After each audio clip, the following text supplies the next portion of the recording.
Bueno, pues ha llegado, como no. Pedro Sánchez vuelve del verano, vuelve morenito, vuelve relajado. ¿Y qué es lo que hace? Un plan de censura. Se lo digo literalmente, que viene el censor, pues aquí le estamos esperando. Anda que no han venido otros como él. Anda que no han venido unos cuantos. Posiblemente él sea el más grave, pero es que nos importa un soberano comino. Bien, quiero que le escuchen lo que él está diciendo, las barbaridades que está soltando. Y les adelanto ya una cosa, de todas esas informaciones que dice que son bulos, ni una la ha pretendido desmentir, ni una la ha llevado a tribunales. ¿Saben por qué? Porque sabe perfectamente que todas son absolutamente certeras, que son veraces. ¿Qué es lo que le pasa?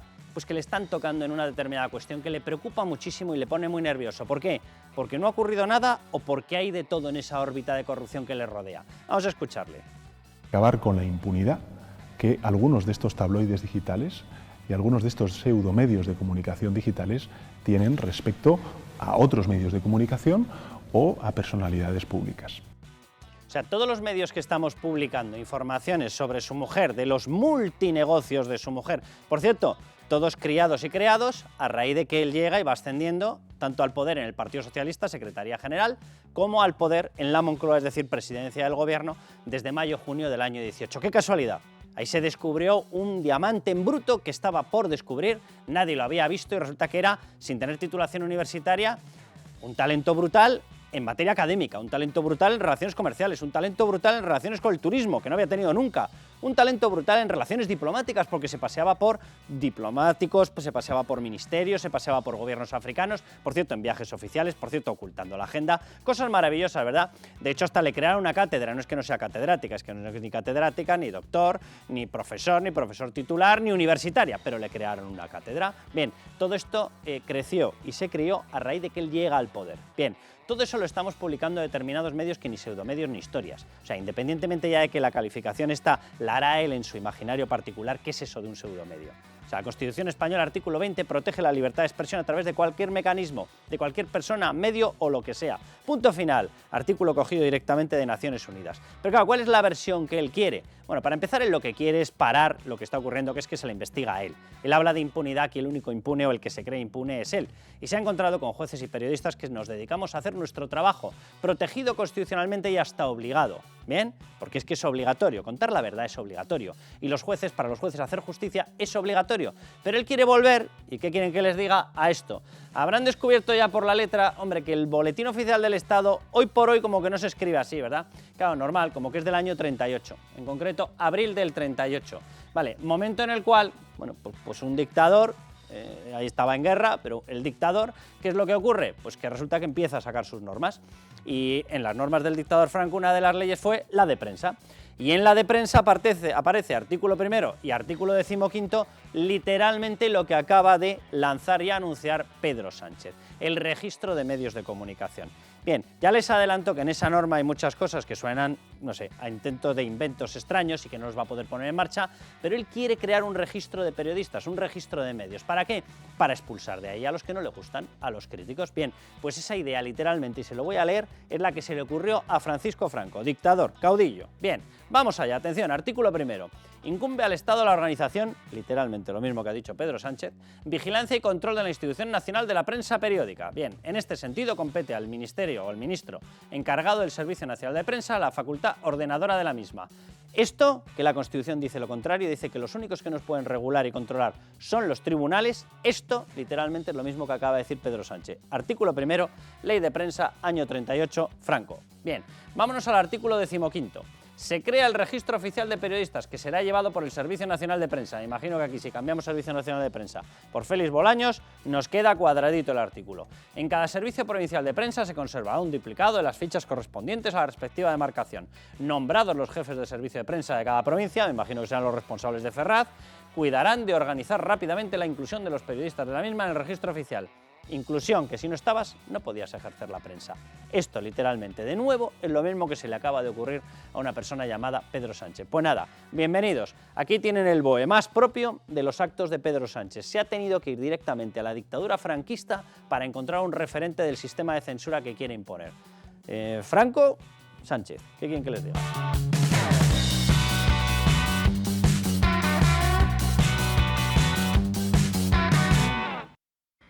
No tienen ellos tutelado porque ya ha dicho ahí el gran jefe y dice que hay que acabar con esto como sea.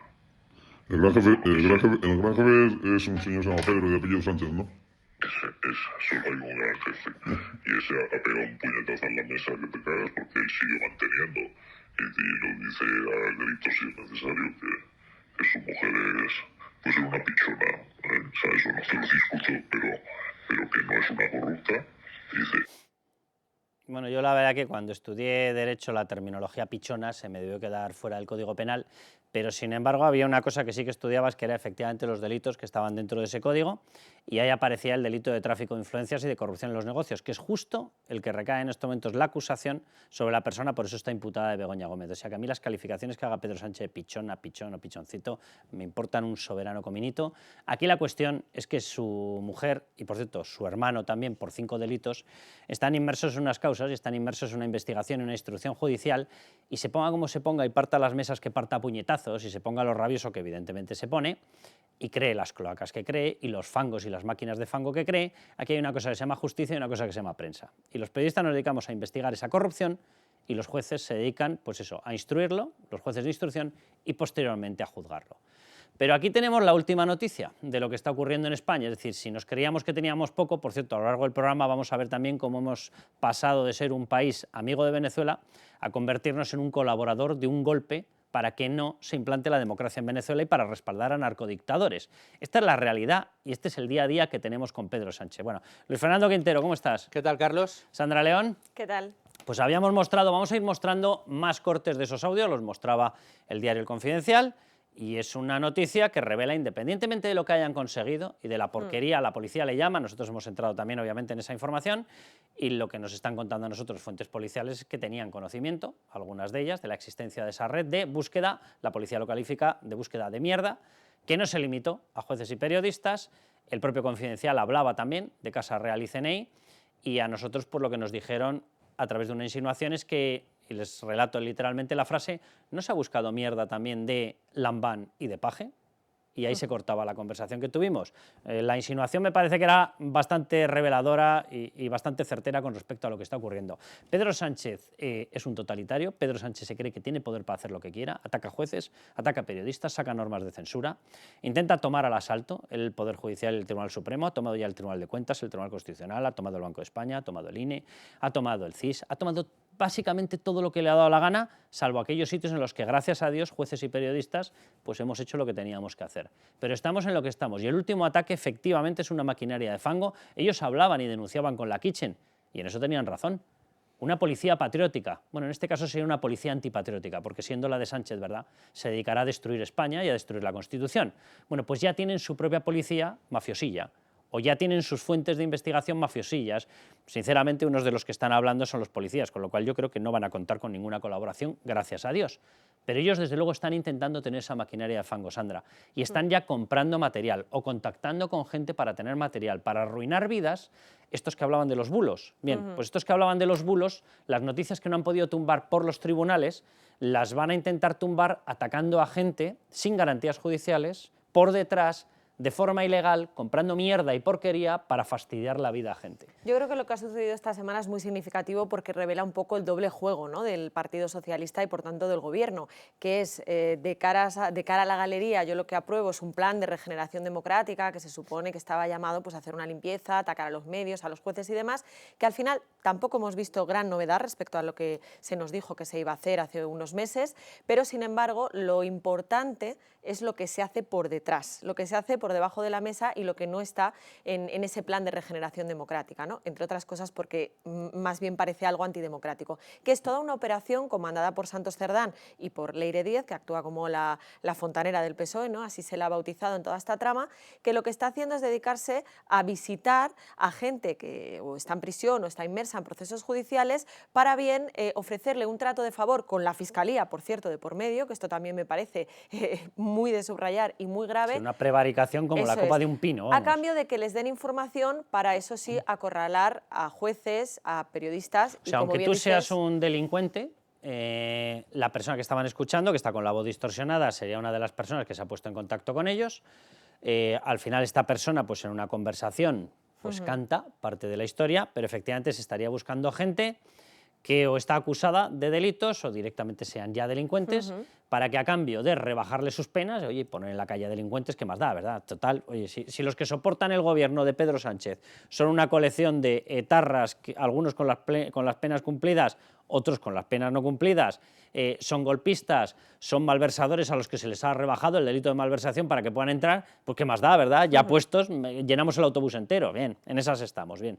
Pues que esa gente dé información efectivamente, que tengan certera, no certera, veraz, no veraz, bulo, no bulo, falsa, mentira, ¿qué más da? La cuestión es que les proporcionen algo efectivamente con lo que poder atacar a periodistas críticos, al juez Peinado, a García Castellón. Y que la gente analice si esta forma de proceder es digna de una democracia o se parece más bien, eso es, a la mafia, ¿no? Que al final es lo que es. Y luego además, bueno, pues se les ve el plumero al final cuando de repente empiezan a decir que no, que ellos no tienen nada que ver con esto, que no saben ni siquiera dónde trabaja Leire Díez, y al final, bueno, pues como en el Confidencial ya se la saben y ya saben por dónde pueden salir, le dicen, que no sabe usted dónde trabaja, y entonces le muestran la foto de la señora saliendo de la sede de Ferraz, ¿no? O sea, esto es muy burdo, pero así es como funciona desgraciadamente el gobierno de Pedro Sánchez, y ojo a lo que nos espera, y por eso digo, lo del doble juego es muy importante, porque por un lado nos distraen con un plan de regeneración democrática, pero lo importante no es lo que nos enseñan, sino lo que hay detrás. Déjame que veamos más cortes, que escuchemos más cortes y te doy la palabra. Atención, segundo corte de esta conversación de una de las personas que estaría dentro de esa trama de entrega, de venta, de cambio de favores para entregar mierda, como dice la policía, para entregar porquería y atacar a gente. En estos momentos el plan está abierto y lo que no hay decidido es quién va a publicar qué. Todavía ellos lo que están viendo es todo el material que hay 300.000 cosas, aunque la verdad es que 400.000, en función de los intereses de unos y de otros, pues publicarlos. Segundo corte, vamos con el tercero, atención. Claro, tenemos que ver si esta persona tiene galones o no, porque Santos Cerdán sí que sé que los tiene, evidentemente, claro. Sí, pero tiene todos los galones.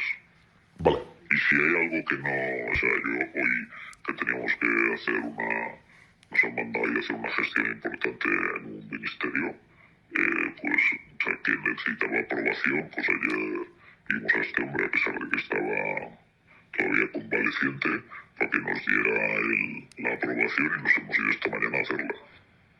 O sea, que no hay... Vale. O sea, si hay que en algún momento irse más arriba porque el tema sea delicado o lo que sea, pues esta tiene toda la capacidad para hacerlo.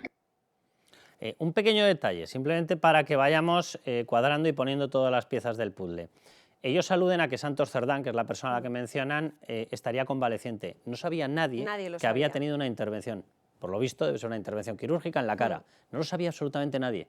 Y este señor sí lo sabía. Con lo cual es evidente que está metido en el ajo, o sea, que no es que esto se lo han sacado de la manga. Exacto. Cuidado, o tiene una información muy buena, muy cercana y está haciendo un paripé, o esto es más cierto que todo lo que ustedes se puedan imaginar. Y yo viendo los mimbres de quién está tejiendo y quién está haciendo este tipo de trajes, ¿yo qué quieren que les diga? O sea, si es que hemos escuchado a Pedro Sánchez en persona atacar a jueces, atacar a todo el sistema, atacar al Parlamento, ha dicho que estaría dispuesto a gobernar sin el Parlamento, en una democracia, atacar a periodistas, insultar a todo el sistema. ¿Y nos vamos a creer ahora que no son capaces de generar una maquinaria de ventilador de fango y de porquería? Venga, hombre. Pero si ya lo han hecho. O sea, quiero decir, ¿cómo no vamos a creernos esto cuando el gobierno de Sánchez ya lo ha hecho? Se lo hizo a Pablo Casado. Llamó a Casado, le llamó a Moncloa y le dijo, tenemos mierda de Isabel Díaz Ayuso, ya la estás echando. Pero que nos lo ha contado el señor Teodoro García Gea a la cara a todos. Pero es que lo ha hecho, oye, con el juez Peinado. ¿De dónde salió la famosa información de que era un agente? Yo es que de verdad es que hay veces que ya dudas de si están tomándose alguno la pastilla o no se la está tomando. Que es que era un agente infiltrado que tenía 2 DNIs. O sea, les faltó decir que era, no sé, en la película de Rocky IV el que aparecía por detrás en el plano 36 y que tenía inmuebles y tenía un patrimonio brutal a través de 2 DNIs. Esto lo publicaron. Sacaron otro bulo que tuvo que acabar desmintiendo el propio periódico que se prestó a ello, hablando de las supuestas operaciones de la mujer de Alberto Núñez Feijóo. También lo sacaron. Tuvieron que acabar desmintiendo. Por cierto, el medio desmintió. El presidente del gobierno que utilizó esa información y la vicepresidenta del gobierno que lo utilizaron para acusar al Partido Popular, a estas alturas no han desmentido su postura. Utilizaron esa información y no han pedido ni una disculpa ni absolutamente nada. Lo están haciendo todos los días. Al juez Peinado le han marcado a su hija. Filtraron información sobre su hija y los gustos políticos que tenía y la participación política que había tenido el Partido Popular. ¿Y qué? ¿Qué pasa? ¿Que está prohibido? ¿Está en el Partido Popular? Sí, su padre es juez y cree en las leyes. ¡Oh, qué cosa! No, es tremendo, pero es que también ha sucedido con el novio de la señora Ayuso, o se nos ha olvidado ya María Totalmente. Jesús Montero anunciando lo que iban a publicar los medios horas después, diciendo lo que hemos Y leído en la accediendo prensa. a datos fiscales absolutamente secretos según la legislación española. Por lo tanto, ¿quién es lo que si el que está, digamos, comandando la búsqueda de mierda es Santos Cerdán? Sabemos quién se lo ha pedido a Santos Cerdán. Hombre, ¿Quién el le gran pide jefe, todo el el fango a puto amo. Santos Cerdán? El gran jefe. El gran jefe fue el que le dijo, vete, o sea, todo lo sucio, la negociación con Puigdemont, la negociación con ETA, todo se lo mandan a Santos Cerdán. Esto también. Y es el oficial de primera de la Fontanera Leire, que es la de la búsqueda de la mierda. ¿Sabes lo malo? Y lo que denota esto también, que lamentablemente hay muchos medios de comunicación en España Que se prestan. que se están demostrando con toda, o sea, abiertos completamente a colaborar con esto sí, esparcimiento de fango por intereses políticos. Pero que ya lo ha hecho el gobierno, lo hemos visto claramente. Vamos con otro corte de la conversación, del confidente, atención. Con el CNI o no, yo no se lo voy a preguntar, pero obviamente, o sea, ahí te puedes imaginar que en esos archivos hay de todo. O sea, y hay cosas del CNI, por supuesto, y hay cosas de la Casa Real también. Y yo lo que les he dicho de eso, digo, oye, yo de eso, digo, no quiero saber nada. Ahí le entró el prurito, dijo, no, hombre, no, hombre, sacar mierda y coaccionar y chantajear a jueces y periodistas, ahí sí, hombre, es una cosa digna, pero no, en el CNI no vamos a entrar. ¿Qué pasa? Que ahí ya te entró el canguelillo, ¿no? No va a ser que haya algún tipo de represalia. Claro, como el resto funcionamos siempre por lo legal, pero ahí ya eso no vamos a meter con el CNI, no vaya a ser. Anda que los de los canguelos selectivos son como para ponerlos en un marco. De todo esto, o con todo esto, añadámosle la información que nos dieron a nosotros y a nosotros lo que nos han insinuado fuentes policiales, que sí que estaban al corriente de que estaban ocurriendo este tipo de cosas, porque lógicamente cuando tú tocas determinados contactos, tocas determinadas personas, pues gente que se dedica a seguir las corruptelas más nauseabundas como esta, pues resulta que les suena la flauta y alguno de sus confidentes les dice, me están pidiendo porquería de, me están pidiendo mierda de. Pues eso literalmente a nosotros nos lo han confirmado y nos ampliaron el foco y nos dijeron efectivamente que no solamente eran jueces y periodistas, que había más gente, que de hecho había policías y guardias civiles, y en una segunda entrega nos dijeron o nos insinuaron, ¿y de Lambán y de Paje no se ha buscado? Es decir, que estamos en una mecánica de fango y de mierda, perdón por la expresión, pero es la que utiliza la policía con todo el acierto, destinada a perpetuar un totalitario llamado Pedro Sánchez. Y todo el que se pone en contra, se llame Lambán, se llama Paje, aunque se pongan de medio costado y simplemente para disimular da lo mismo, le sobran. Y yo simplemente una cuestión, la cabeza de todo esto es Santos Cerdán, ¿verdad? Según estas informaciones, bien. ¿Quién es el que pone en contacto a Koldo con Ábalos? Santos Cerdán. ¿Quién es el que trae a Koldo, que es el de la trama Koldo-PSOE? ¿Quién lo trae del Partido Socialista de Navarra? Santos Cerdán. ¿Quién lo mete en listas? Santos Cerdán. ¿Quién negocia con un delincuente prófugo que está intentando reventar España y la Constitución llamado Carles Puigdemont? Santos Cerdán. ¿Quién ha negociado con los herederos de una banda terrorista y asesina?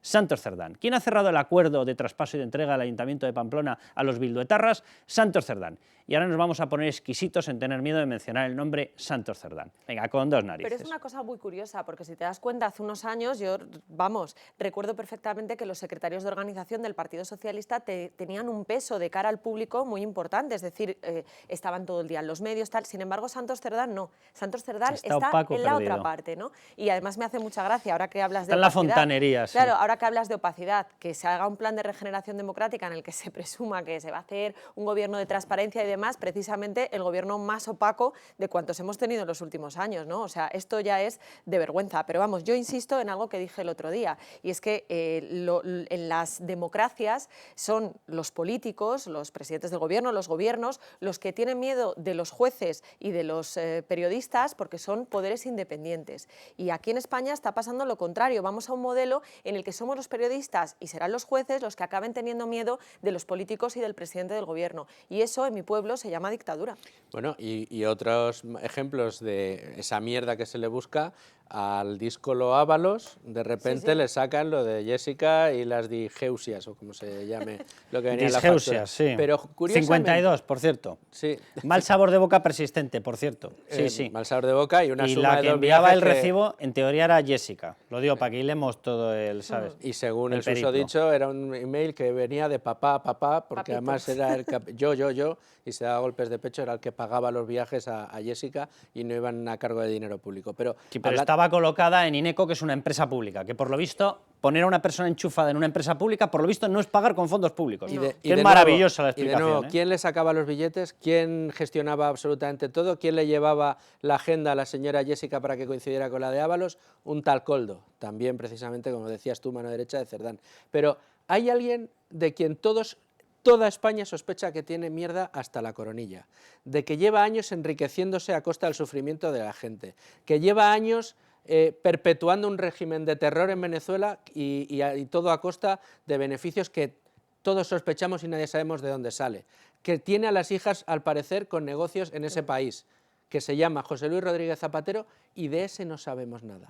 Es que de ese ni siquiera hemos escuchado nada. ¿Por qué? Porque es uno de los principales sostenes del señor Pedro Sánchez. Miguel Ángel Pérez, antes de que pasemos a explicar el plan B, porque el A evidentemente es esta cloaca y este fango y esta cosa nauseabunda, digo que es el A porque es el principal. El B, que es el falsete, efectivamente es el que nos han presentado de una ley que, bueno, ahora lo vamos a especificar porque cuidado que también tiene perlas, porque esto de crear un registro franquista, o sea, a mí me ha llegado al alma. Yo entiendo que ya el analfabetismo y la incultura histórica llega a tal punto que no son conscientes ni de que lo que están planteando aparecía en la ley de prensa del 38. O sea, yo creo que ya han llegado a este punto en el que tanto hablar de Franco no saben ni quién es Franco. Pero bueno, independientemente de eso, va a resultar que los demás sí. Y evidentemente el resto, dictadores ni de aquí ni de allá ni medio pensionistas. O sea, se pueden ir todos a determinado sitio. Vale, estos no. Para estos, oye, qué bonito es seleccionar quién es mi dictador favorito. Lo de mi villano favorito, estos son mi dictador favorito. Que es Maduro, este mola. Oye, Franco no es malísimo, pero voy a quitarle o voy a cogerle la idea del registro de periodistas. Que la censura sí mola. Yo, de verdad, pero bueno, antes de entrar en eso, Miguel Ángel, ¿qué se está comentando? ¿Qué sabemos de toda esta historia de una cloaca? Esta gente que ha estado hablando, ojo, vaya por delante que yo el tema Kitchen sí creo que era una cloaca, ¿vale? Y de hecho hice bastantes informaciones sobre ello, pero que estuvieron hablando y criticando aquello con toda la razón y ahora resulta que les vemos a ellos metidos en una cloaca, pero una cloaca nauseabunda, pero a lo bestia. Pues sí, Carlos, la verdad es que en el mundo judicial y fiscal obviamente pues están al corriente de todo lo que está sucediendo, ¿no? Con estas informaciones que están saliendo. Se sabe ya desde hace mucho, es decir, no es ninguna sorpresa que el gobierno de Pedro Sánchez va a por la independencia y a por el poder judicial. Eso lo saben perfectamente y desde luego pues están luchando en la medida de lo que pueden, obviamente, con sus propias armas para impedir esto y para mantener precisamente pues esa independencia de los poderes judiciales, que es con los que quiere acabar el presidente del gobierno Pedro Sánchez, asaltando pues todas las instituciones del Estado, lo decías antes, la Fiscalía, el Tribunal Constitucional, el Tribunal de Cuentas, el Tribunal Supremo y el CGPJ no lo han conseguido. Pero obviamente pues el mundo judicial está en guardia y bueno, estas informaciones obviamente que han salido en el Confidencial pues son un auténtico escandalazo, quizá tendrían que haberlo sido más, pero es que también existe un problema obvio en el mundo periodístico y que nosotros también sufrimos, y es que cuando cada uno saca sus exclusivas, el resto de medios pues no le quiere dar protagonismo a esas informaciones y al final pues quedan en un segundo plano, pero desde luego que todo esto es un escandalazo y que en el mundo judicial, por supuesto, están al corriente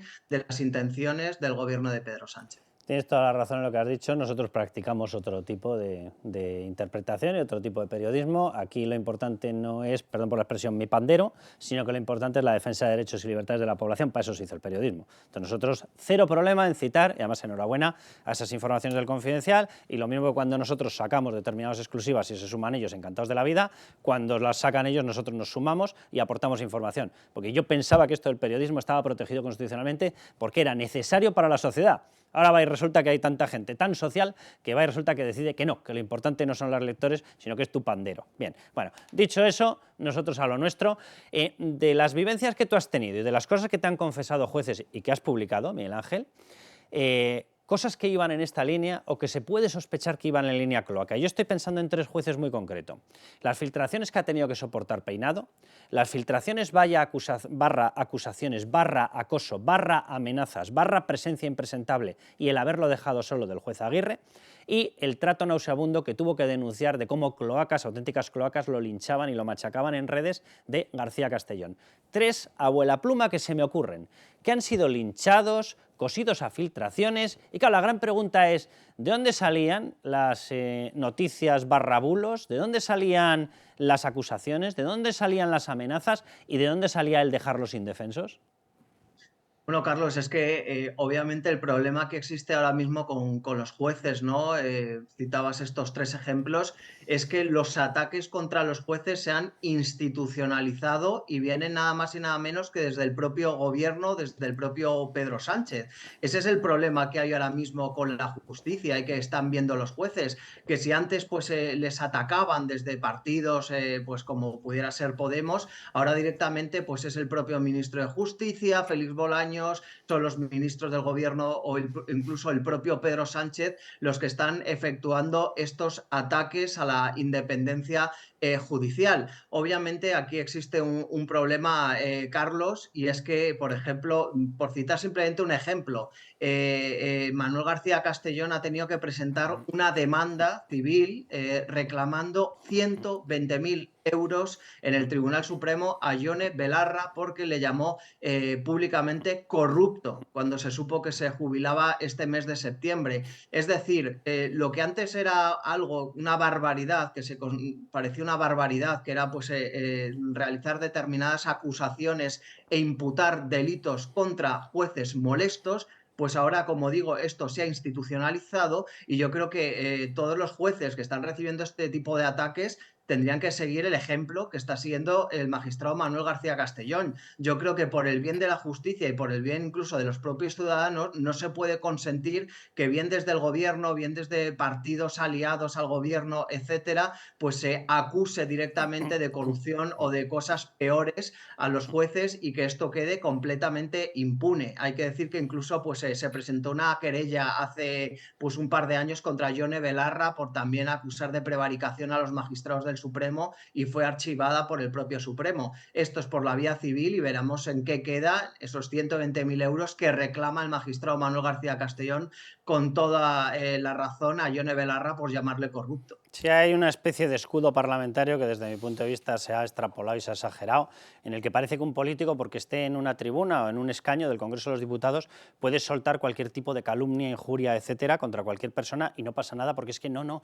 es que tengo inmunidad o impunidad, que además confunden todos los términos. Bueno, no, usted no puede ser impune. Impune no puede ser nadie, ¿vale? Pero vamos a hacer bien en recordarlo. Por cierto, Ione Belarra milita en un partido que se llama Podemos, ¿verdad? Que nació, creo recordar, justo después de que la Fundación CEPS trabajara y cobrara, ¿vale? Mano a mano con narcodictadores como Hugo Chávez y Nicolás Maduro, ¿verdad? Y los líderes que fundaron su partido recibían dinero. De hecho, yo tengo todo el listado íntegro de todas las transferencias que se realizaron a lo largo de más de una década. Es ese partido, ¿verdad?, donde milita Ione Belarra, que se me estaba olvidando. Sí, es que, Carlos, vale, precisamente... La que acusa de corrupción, digo, sí. Vale. Los que se les llena la boca el Partido Socialista o Podemos con esto de la regeneración democrática, etcétera, son los peores. Son los que llevan desde hace muchos años degenerando precisamente la democracia, ¿no? Y Podemos es un ejemplo, pero obviamente también el Partido Socialista con ese plan de regeneración democrática que el único objetivo, por muchos ropajes que se le pongan encima, es asfixiar a los medios de comunicación independientes, libres y críticos con el gobierno y premiar a aquellos medios de comunicación gubernamentales que les defienden a capa y espada cada día. Miguel Ángel, un abrazo muy fuerte. Me has puesto facilísimo, además, unirlo a la explicación de ese plan. Gracias, Miguel Ángel. Un abrazo, Carlos. Bueno, el nuevo plan, que lo habrán escuchado, el plan tal de regeneración democrática, plan de censura, ¿vale? Yo he extractado aquí 8 puntos que son los centrados en los medios. Algunos son más o menos inocuos, otros cuidado, ¿vale? Otros cuidado. Porque además la intención de este señor, evidentemente, es ir hasta el final, hasta conseguir la censura. Entonces veremos por dónde se cuela. Se lo digo muy rápido. El primero de ellos es limitar la financiación que hacen las administraciones públicas a los medios de comunicación. Se pueden imaginar a por cuál van. ¿A por la financiación que dan los gobiernos de izquierdas a medios de izquierdas? No, porque esa es veraz. esa es veraz. No, no, hay que ir a por aquellos que estamos sacando información totalmente veraz hasta el punto de que ha sido admitida en una causa contra Begoña Gómez y contra David Sánchez, el hermano, hay que ir a por esos, para ir selectivamente a por esos. Esto ya sería ilegal. Es decir, una utilización arbitraria y selectiva por criterios políticos de qué publicidad institucional es la que controlas es ilegal. Bien, 2, intervenir a favor de los, esto es expresión suya, obviamente no es mía, los verdaderos medios de comunicación. ¿Quién lo va a decidir? Porque los van a proteger, ¿vale? Para quitar el trigo de la paja, ¿vale? ¿Quién lo va a decidir? Sánchez, ilegal, ilegal. Tiene que haber pluralidad, ilegal. Bien. Tercero, creación de un registro de medios, cuidado con esto, de comunicación, en el que se disponga la información pública, toda la información pública de la propiedad de los medios y de la inversión publicitaria. Cuidado porque yo estoy convencido que van a por esto, es decir, van a coaccionar, a presionar, vía cloaca, a los anunciantes que están en medios de comunicación como el nuestro. Así que cuña publicitaria, ya se lo cuelo, quédenselo muy claro, se llama Club Libertad Digital. ¿Vale? Ustedes nos apoyan y nosotros podemos seguir haciendo este trabajo que consiste en que ustedes tengan información certera y veraz para saber a quién votar, ¿vale? En esto consiste. Entonces, si nos ayudan, mejor que mejor. Cuarto, actualizar la ley de publicidad institucional. Va por el mismo lado. Por cierto, maravilloso, actualizar la ley de publicidad institucional, porque es que hace falta actualizarla, hace falta modernizarla. ¿Para qué? Y acto seguido anuncian 100 millones de euros para los que se porten bien. Maravilloso, lo que viene siendo la neutralidad de Sánchez. Bien. Sexto, reforzar los derechos al honorario y la rectificación. Esto está ya, o sea que ya veremos por dónde van, porque esto está ya. Se envía un burofax y en cuestión de nada, de días, de menos de una semana, hay que emitir la rectificación, y si no te vas a un juicio rápido. Esto está ya, así que ya veremos por dónde van. Vale. Séptimo, reformar la Ley de Seguridad Ciudadana en lo relativo a libertad de expresión. Yo tengo aquí la sensación de que esto van a por los policías, a desvelar su secreto, a desvelar cuando hacen determinadas actuaciones que grupos de linchamiento puedan conocer su nombre, pero bueno, ya veremos hasta dónde llegan. Y protección a los periodistas de acoso externo para hacer su trabajo, pero si el acoso es de ellos. Bueno, veremos lo que acaba saliendo de esto. Este es el plan, repito, el B. El A es la cloaca. Y vámonos al siguiente bloque. En el siguiente bloque, ya que hablamos de cloaca, Zapatero, ¿quién lo está financiando?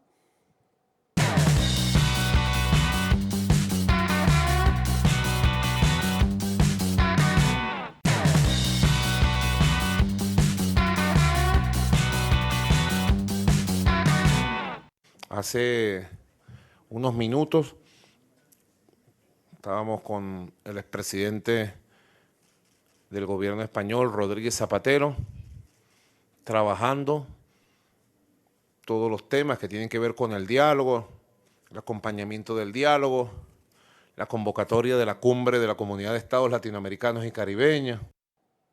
Bueno, ahí en ese plano que salía cortado, creo que la persona que salía al lado de Delcy Rodríguez, como no, era efectivamente José Luis Rodríguez Zapatero, persona a la que se refiere Delcy Rodríguez, persona que está vetada en todos los estados de la Unión Europea, aunque no lo parezca por España, porque la invitamos a que acceda a nuestras embajadas violando la legislación comunitaria. De hecho, la hemos invitado incluso a que viniera a España violando la legislación comunitaria. Bueno, pues Delcy Rodríguez se refiere a José Luis Rodríguez Zapatero como mi príncipe. Bueno, pues su príncipe, resulta que es el príncipe o el adorado de unas personas que son asesinos, genocidas, narcodictadores, narcos, tal cual, a pelo. Bueno, pues es lo que hay, es lo que hay. Vamos a hablar de Zapatero. Es una figura que el Partido Socialista sigue protegiendo, sigue escondiendo, sigue ocultando si se financia en base a narcodictaduras. No tenemos información absolutamente de nada. Simplemente sabemos que no deja de hacer viajes, visitas, que utiliza instancias oficiales, que utiliza cauces oficiales, pero sin embargo no aparece nada en la oficialidad, que te visita dictaduras como la comunista de China, que te visita Venezuela, que media para favorecer a dictadores y a narcodictadores, como es Maduro. Es una de las personas que ni tan siquiera exigió que se hicieran públicas las actas, después de que se le robaran unas elecciones a la oposición. Por cierto, desde que se le robaron las elecciones a Edmundo González Urrutia y a María Corina Machado hasta ahora, oficializados ya, certificados por Human Rights Watch, ha habido 24 asesinatos y 2.400 secuestros. De los 2.400 secuestros se pueden imaginar ustedes cuántos, no lo sé, pueden estar en estos momentos muertos, violados, totalmente asustados, destrozados, torturados, no lo sé, no lo sé. Sus familias no tienen ni maldita idea de cuándo pueden retornar, si es que van a retornar algunos de ellos. Y así estamos, y así estamos. Por cierto, el Partido Socialista, mientras, votando en el Parlamento Europeo en contra de reconocer a los demócratas y a favor de mantener a narcodictadores. Y luego dicen que exageramos.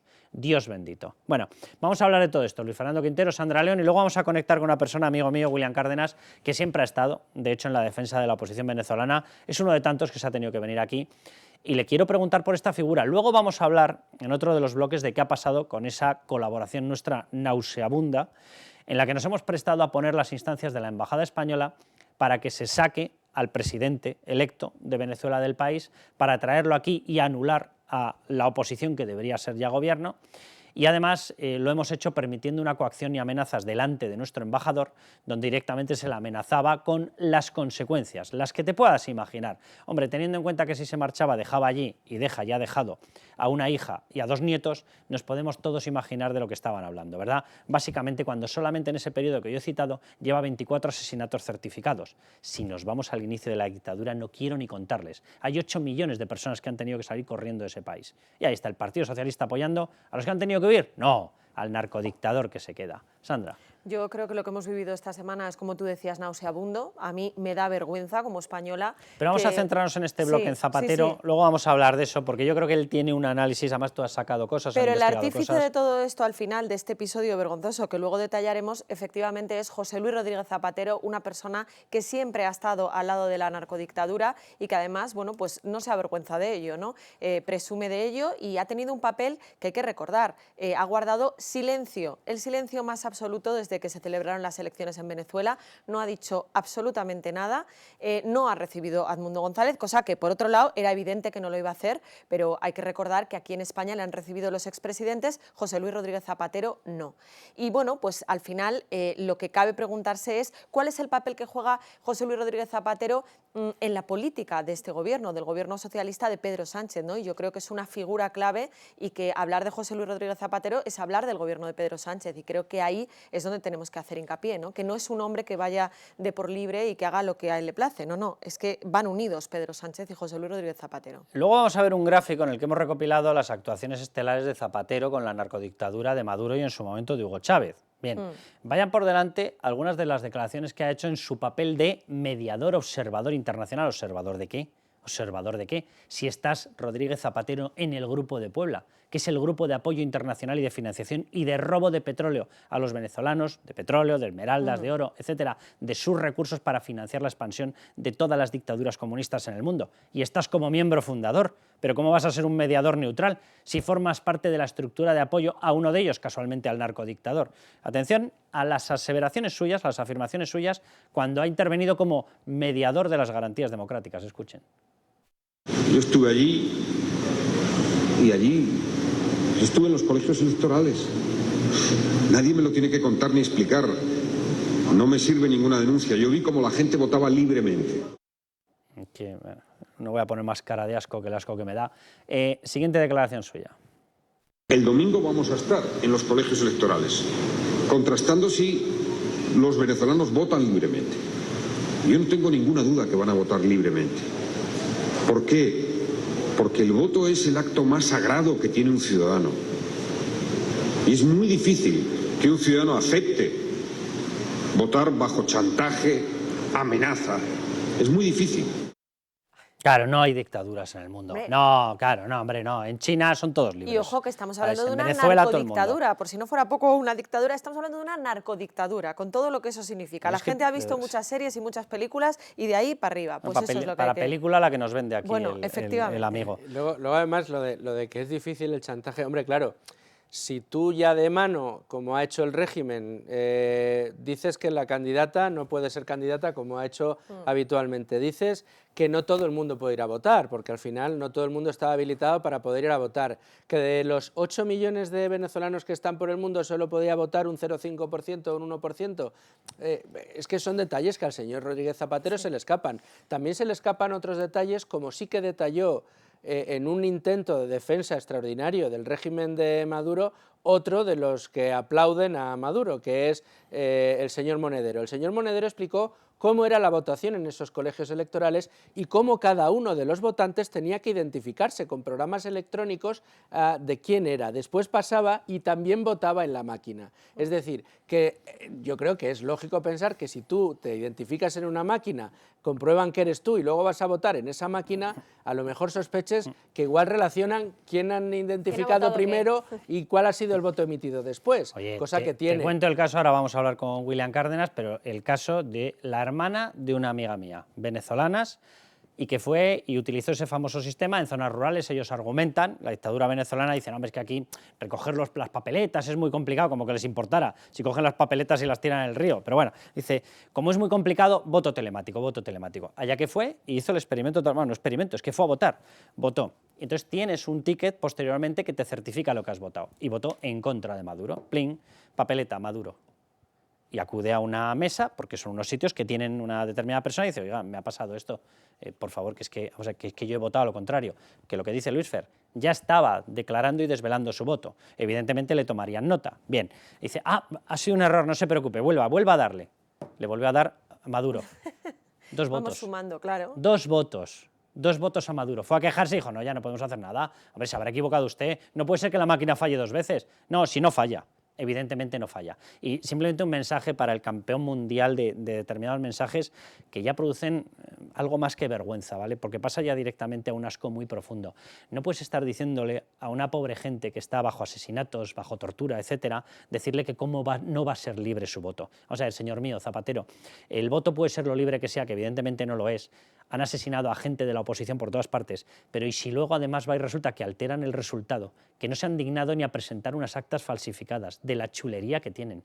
¿Qué más da la papeleta que tú metas y luego te cambian el resultado? ¿Pero estamos todos tontos del todo o qué? O sea, ¿pero cómo puede lanzar este mensaje y sobre todo cómo se lo puede creer alguien? Pues ¿cómo se lo puede creer alguien? Y poner esa cara al decirlo, que a mí me hace mucha gracia, porque pone cara de... Como, es que de verdad, o sea, da vergüenza. Lleva más de media vida mintiendo a los españoles, el señor Zapatero. Pero lo que subyace de todas esas preguntas, Carlos, es el kit de la cuestión. ¿Hasta dónde está metido Zapatero en el régimen de ¿Hasta dónde está metido y cuánto le han metido? ¿Hasta cuánto dinero ha estado ganando, o está ganando, o le están haciendo ganar a su familia el régimen de Maduro? En España no tenemos ni un solo dato oficial. Nada. Ni uno. El gobierno se niega a dar ni la más mínima explicación y acude en condición de expresidente español. Es más, ha sido respaldado. Bueno, vamos a verlo. Álvarez, respaldándole. Eso sí, el presidente Zapatero en Venezuela hace una labor que el gobierno valora y aprecia. Y la aprecia también y la valora la oposición, me consta. Porque él ha participado en muchos diálogos, en muchas mediaciones y en muchas liberaciones de presos políticos. Y ustedes lo saben. Sí, es una mecánica maravillosa. Tú respaldas a un narcodictador, el narcodictador coge a gente, los tortura, los amenaza, los mete en prisión y luego vas tú, no sé si cobrando o sin cobrar, cada uno que se imagine lo que quiera, pero lo del altruismo en este tipo de cosas lo veo extraño. Pero bueno, acudes y entonces lo liberas una vez que está extorsionado y amenazado. Y como se queda la familia, ya se encargará de mantenerse en silencio. Y a esto le llamamos humanitarismo, ¿no? Bueno, pero ¿qué es eso? Es hasta dónde está metido. Nosotros desde Libertad Digital y desde Libre Mercado concretamente hemos hecho varios intentos de averiguar de dónde llega el dinero al señor Zapatero o cuáles son las empresas. Hay quien te indica pues empresas de petróleo, hay quien te indica otro tipo de empresarios, pero todo el mundo lo dice, es absolutamente opaco y es complicadísimo averiguar por dónde está entrando, pero que nadie de los que opera en Venezuela tienen dudas de que el señor Zapatero está cobrando el régimen, nadie lo tiene. No tenemos las pruebas, pero nadie tiene las dudas. Habría que decirle al señor Álvarez, usted quiere que reconozcamos la labor de Zapatero, díganos exactamente cuál ha sido la labor, qué es lo que ha hecho, exacto, ¿no? O sea, porque yo de primeras no la voy a reconocer, pero por lo menos cuéntemela y dígame efectivamente lo que nos cuesta. Y luego a partir de ahí ya decido yo si la valoro, no la valoro o qué hago con ella. Venga, más de Álvarez, mojándose. Claro, vamos a ver, si el gobierno lo respalda y el gobierno lo defiende, como dice Sandra, el gobierno nos tendrá que decir qué está haciendo exactamente y cómo está financiado. Si no, ¿por qué lo está respaldando? El presidente Rodríguez Zapatero lleva haciendo una labor que yo ya lo dije también en el Senado. El gobierno, desde luego, valora y aprecia desde hace muchos años. ¿Pero lo hace en nombre del gobierno de España? lo hace en nombre propio como expresidente del Gobierno de España y ha estado en la observación electoral a invitación de la Comisión Nacional Electoral venezolana. Mira que la pregunta era sencilla, ¿eh? ¿Lo hace en nombre propio? ¿En serio? ¿Y entonces para qué le sirve a Maduro? Si lo hace en nombre propio, si Maduro se ha buscado un interlocutor porque pierde el tiempo, porque los sudokus ya los tiene agotados, porque no sabía qué más autodefinidos hacer, y lo lleva allí para hablar y tomarse un café y luego jugar a la petanca, ¿para qué le sirve? Y ojo, si, No sirve para nada, ¿no? si lo hace en nombre propio no lo puede hacer como expresidente español. Es decir, Totalmente. son dos figuras diferentes. Y luego, si lo hace en nombre propio, tampoco tenemos por qué reconocerle nada, porque habrá mucha gente en nombre propio que en todos los países haga labores de forma altruista y nadie se lo reconoce y no sale Álvarez ni ningún miembro del gobierno a decir hay que reconocerle a esta persona lo que ha hecho a título personal. No. Pero tú fíjate que una de las cosas que dice Álvarez es que ha trabajado y que ha ido como observador. Como observador ¿De quién? Como observador tendrás que decir que has observado. El propio Centro Carter, que era de la troupe de Maduro, no pudo decir otra cosa que no podemos certificar que estos hayan sido unas elecciones libres. ¿Qué ha dicho el observador? Nada. Según Álvarez iba No a ha mirar. dicho nada. Invitado por Ese la es el Comisión problema. El Nacional Centro Electoral, Carter, Human Rights Watch, la OEA, Todos han que dicho, fueron. todo el mundo ha dicho que esas elecciones no son creíbles. Todo. A partir de ahí estamos los que decimos que es una narcodictadura y luego están los que dicen, no, no es creíble, pero que presenten las actas. Perdón, vamos a ver. Si usted me está diciendo que no es creíble, ¿cómo le puede estar pidiendo que le presente un certificado no creíble a alguien no creíble? Lo que le va a presentar es una chufla, o sea, vamos a dejarnos de historias, que estamos hablando de vidas, de proteger vidas, que esto no debería tener una ideología, que es surrealista lo que está pasando. Pero bueno, les cuento el periplo de este señor porque comienza hace mucho tiempo, en concreto hace 2 décadas, año 2004. Zapatero estrecha su relación con Hugo Chávez por medio de Morodo. Morodo está un amplio conocido de los tribunales españoles, ¿verdad? ¿Por qué? Pues está siendo investigado por determinados cobros. ¿De qué? De la narcodictadura. Vale, muy bien. Y Zapatero estrechó esos lazos con Hugo Chávez en su momento a través de Morodo, que lo trajo y se lo puso en bandeja un tal Bono, le sonará, en estos momentos es conocido también en República Dominicana, bien, un tal Bono, que lo trajo, era el embajador en Lisboa y le convenció a Rodríguez Zapatero para que lo pusiera de embajador en Caracas. ¿Qué ocurrió a partir de ese momento? Año 2004, acuerdo de ventas de fragatas, año 2004 también, acuerdo estratégico energético, esto es una pasta. ¿Vale? A pasta, pero por todo lo alto. Venta de material militar, acuerdos de infraestructura y de compra de energía, de productos energéticos y demás. Pasta por un tubo. Bien, no sabemos si se quedó por el camino algo, ¿verdad? La cuestión es que hubo esos acuerdos. 2015, ahí saltamos, opacidad absoluta, observador internacional de las elecciones. ¿En qué acabaron? En fraude. En fraude. Bien. 2017, visitó al opositor Leopoldo López. Leopoldo López casualmente abandonó Venezuela, acto seguido. ¿Qué cosa? Oye, el mismo camino que el que acaba de ocurrir en estos momentos con Edmundo González Urrutia. ¡Qué casualidad! Por lo tanto, ¿a qué se dedica? A que líderes que están creciendo los sacan y los desactivan. Punto final. Es decir, a mantener al narcodictador y a destrozar a la oposición. Bien, 2018, de nuevo, observador internacional de las elecciones, ¿en qué acabaron? En fraude, certificado internacionalmente. Bien, 2018 también, atención, esta es buenísima, Zapatero sobre el Papa y Venezuela. Coincidimos en buscar diálogo, omito comentarios. Si Zapatero coincide con el Papa, omito comentarios. Papa y Zapatero forman parte de un pack. Lo siento muchísimo. Bien, 2021. Guaidó lo acusa de estar a sueldo de Maduro. Guaidó se defendió más. Bien, ¿qué acaba ocurriendo? Pese a que lo respaldó la Asamblea venezolana, ni ha sido presidente, ni nada. ¿Por qué? Porque una de las personas que certificó que no debía serlo, ¿quién era? Zapatero. Bien, 2021, observador internacional de nuevo de las elecciones en que acabaron en fraude. 2024, Zapatero, observador internacional de las elecciones y acabó de nuevo en fraude. Este es el periplo. Si alguien se quiere pensar o se quiere creer que esto es gratis, pues enhorabuena. Creo que he visto un elefante rosa volando hace 3 minutos y a Elvis Presley paseando por la calle Serrano. ¿Vale? Lo digo así de rotundo. Bueno, William Cárdenas, ¿cómo estás? Muy bien, Carlos, muchas gracias. Un saludo a todos tus compañeros y gracias especialmente por... esto es algo que tú y todos ustedes conocen hace mucho tiempo, pero qué importante es desenmascarar a este señor que luego viene por aquí dando lecciones de democracia, ¿no? Y de libertad y de derechos humanos. ¿Tú qué sensación tienes? Tú te has tenido que marchar de allí, eres una persona que te has visto privado de tu existencia en tu país natal, tienes contactos, siempre has estado con la oposición, les has estado defendiendo, estás ayudando a un montón de gente que viene aquí. ¿Qué mensajes te traen cuando se habla de Zapatero? ¿Qué imagen tiene Zapatero allí? ¿Qué se opina de Zapatero en Venezuela? ¿Cómo lo ve la gente? partiendo de la base, obviamente, de que sobreentiendo que, teniendo en cuenta que en las elecciones ganó la oposición después de machacarla, asesinarla, torturarla, por un resultado de al menos 70-30, me imagino lo que debe haber.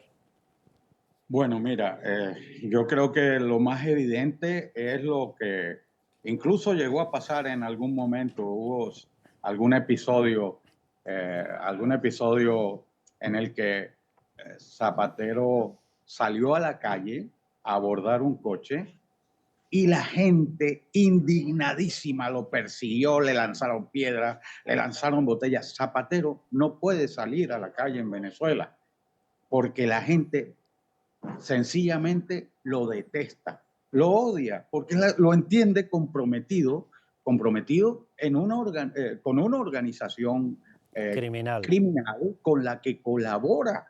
Ya me dirás tú, mira, en el tribunal, cuando se juzgaron los hechos que ocurrieron en Ruanda, el Tribunal Penal para Ruanda juzgó a propagandistas y a colaboracionistas.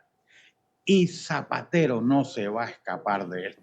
Desde hace muchísimo tiempo, tú lo acabas de comentar, son unas relaciones muy enraizadas, muy profundas, que le han producido seguramente beneficios tangibles, pero que lo han convertido en una pieza más de un grupo criminal, una banda criminal que está instalada usurpando los poderes públicos del gobierno venezolano. William, ¿tú crees que esto se hace gratis?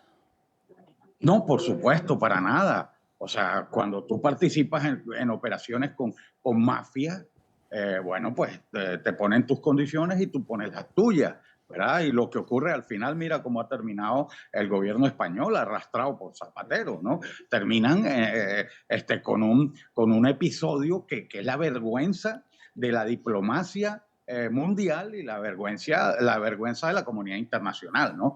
Y el urdidor de toda esta maniobra para sacar al Mundo González Urrutia de Venezuela es Zapatero.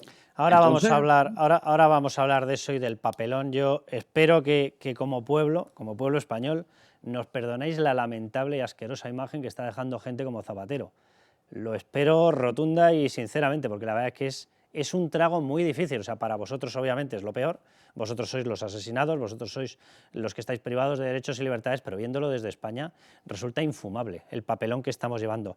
William, hablaremos mucho más, vamos a ir contactando estos días contigo para que nos vayas contando, porque además te quiero ir preguntando también para que nos hagas un poco de termómetro de si la oposición, que ya no debería ser oposición, que debería ser gobierno, sigue con fuerza, sigue con ánimo y sigue decidida a reivindicar lo que os merecéis, que es la libertad.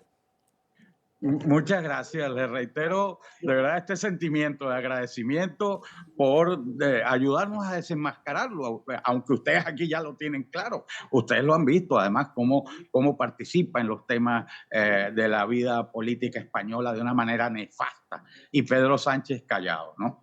William, un abrazo muy fuerte. Un abrazo fuerte, hasta luego.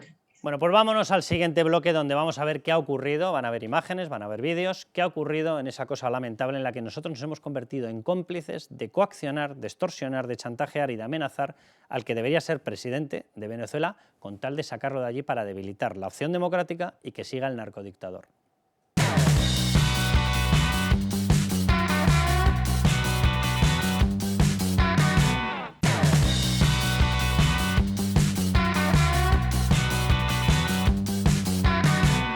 El embajador no tuvo nada que ver con esto, absolutamente nada que ver. Y las fotografías que yo he visto esta mañana en las portadas de los periódicos, lo que tiene también que quedar claro es que el embajador y Edmundo González compartían un mismo espacio físico. Solo hay un salón, era la misma casa, pero él cumplió escrupulosamente esas gestiones. Solo había un salón en la casa.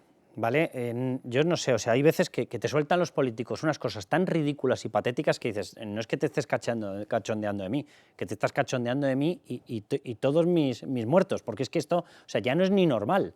O sea, vamos a ver, les cuento el periplo porque la cuestión es la siguiente. Vamos a ver, hay una persona que ha ganado las elecciones y el narcodictador que es amigo de José Luis Rodríguez Zapatero, que es el expresidente del Partido Socialista y que está en el Grupo de Puebla, donde está metido medio Partido Socialista, y que nosotros no estamos reconociendo el resultado electoral, ¿vale? De hecho, el Partido Socialista acaba de votar en el Parlamento Europeo para no reconocer el resultado electoral que reconoce a los demócratas y, por tanto, afianza a los dictadores. Bien, pues el ganador de las elecciones se refugia en la Embajada de Países Bajos, ¿vale? Algo ocurre que en determinado momento se le fuerza a que pase a la Embajada española, ¿vale? ¿Qué ocurre? Pues imagínenselo, porque va y resulta que dos de los enviados de Maduro, que son Delcy Rodríguez, qué casualidad, y su hermano, que es el presidente de la Asamblea allí, no entraron en la Embajada de Países Bajos, pero sí entran en la nuestra, ¿vale? Y en la nuestra, ¿qué hacen? Le ponen un papel al presidente electo y le dicen que firmes o te atienes a las consecuencias. Por cierto, que sepas que a tu familia la estamos vigilando, ¿vale? Con el SEBIN, el servicio de tortura, inteligencia le llaman ellos, el que se dedica a sacar a la gente de las casas, a algunos les pega un balazo en la cabeza y a otros se los lleva a una prisión que se llama la tumba, lo denominan así. ¿Saben por qué? Se lo pueden imaginar, ¿verdad? Las tumbas que hay, vale. ¿Algún derecho o garantía judicial en la tumba? Cero, ninguno. Bien, después de amenazarlo con semejante barbaridad, en sede española, las embajadas son sede española, se firma, cuidado, delante del embajador español o, según ha dicho Edmundo en un vídeo que ha grabado, que ahora lo vamos a ver, él estuvo en la firma. ¿Qué ha firmado? Como fedatario de la amenaza, a una persona que ha ganado las elecciones. Bien, en presencia de dos narcodictadores. Y acto seguido, vamos a ir viendo las imágenes, qué es lo que hace el embajador, le acompaña y lo mete directamente en el avión. Ahora las vamos a ver, no se preocupen. Bueno, vamos a poner el vídeo de esa declaración de Edmundo González Urrutia, diciendo lo que ha pasado y acusando evidentemente a España de lo que ha hecho. El presidente de la Asamblea Nacional, Jorge Rodríguez, y la vicepresidenta de la República, Delcy Rodríguez, se presentaron con un documento que tendría que refrendar para permitir mi salida del país.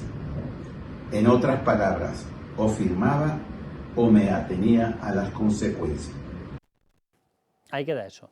Atenerse a las consecuencias en un país que solamente desde el momento de las votaciones hasta ahora ha asesinado de forma certificada a 24 personas, es fácil, ¿no?, saber cuáles son las consecuencias. Y tiene 2.400 personas secuestradas que vayan ustedes a saber si están vivos, violados, torturados, destrozados, mutilados o sabe Dios qué.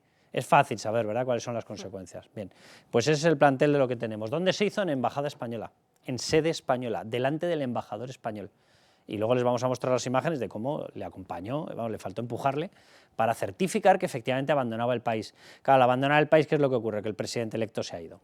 Entonces esto como deja las opciones de que gobierne lo que ha querido la población, pues reducidas, ¿verdad? Fernando. Reducidas prácticamente a cero. Es lo que ya se ha hecho en otras ocasiones y lo has contado tú precisamente en tu programa, Carlos. Es esa manera de desactivarla. Lo que es aquí, vamos, yo creo que es una excepción, no lo habíamos visto hasta ahora, es que el gobierno ponga a disposición su infraestructura, a su embajador, la casa del embajador, sede española, como fedatario de la coacción al ganador de las elecciones y la expulsión del mismo.